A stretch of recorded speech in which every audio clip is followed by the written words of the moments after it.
Hey y'all, it's Whitney from Speakerazzi. I'm creating this video for people who desire to pitch to other podcasts to be a guest, or people who are doing it on their behalf. So if you're like a PR person or a manager, this message is for you. I've been podcasting for 4 years. I run Pink Lemonade Podcast, a self-help podcast to help you turn life's lemons into lessons. And one of the things that I notice is when people send me pitches, they're not quite what they're supposed to be. And I wanted to create this video to help you understand what it is that you should be doing when you're pitching to be on someone else's podcast. First things first, you want to do your research. Now, that might sound like a small detail, but you'd be surprised about how many people forget that.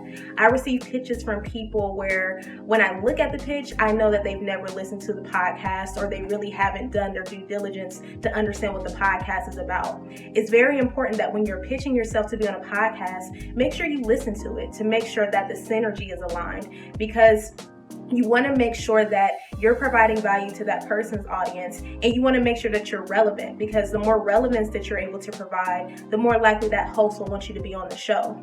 If you're someone who's doing it on behalf of someone else, what I recommend is if you're working within a specific niche, create a list of podcasts in that niche, right? So that way you're already familiar with the people who are within that niche, you know what their show is about, and when you get someone who is a client and you pitch for them, you already know that their topic is relevant for that particular list of people. So that's one thing that I definitely recommend. Do your research. A lot of the bigger podcasts will have guidelines of who they want to be a guest on their show. So you want to make sure that you're looking at the guidelines and follow them very specifically. Like, they don't put them out there for no reason. So you definitely want to make sure that you're following the guidelines.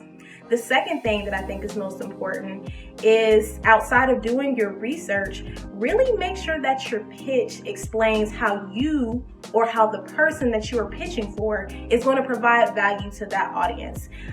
People will pitch to me and say, well, this is my client. They're a celebrity hairstylist and they work with all these people and all this stuff, which is fine.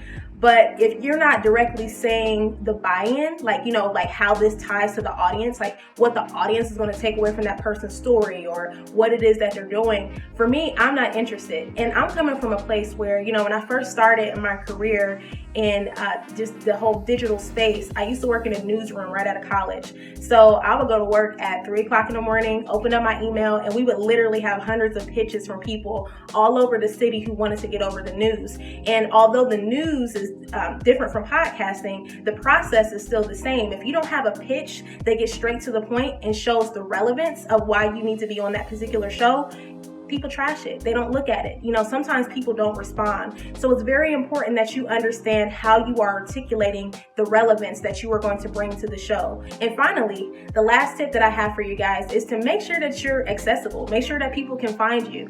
You'd be surprised about how many people will pitch and they don't send not a website, not a social media link, or anything that lets me know who they are. Because if someone really is truly interested in your story or what you can bring to the table, a lot of times they're going to want to see some of your prior work. So make it easy for the person who is going to be researching you. So include your website, include pictures, include things that they are going to need eventually. Now, if you're someone who doesn't have a portfolio yet, really think about things that you can do to send what it is that you can do. So let's say you've never done a podcast before. If you have examples of old speaking videos or presentations that you've done, allow people to be able to just listen to you, because that's really important. If I'm looking for a guest, it's not necessarily the expertise that I'm looking for. I'm looking for someone that I can vibe with, someone that can speak well, that won't say, because I edit my own podcast. So I'm looking for people who can speak well and I don't have to edit a lot of what they have to say. So,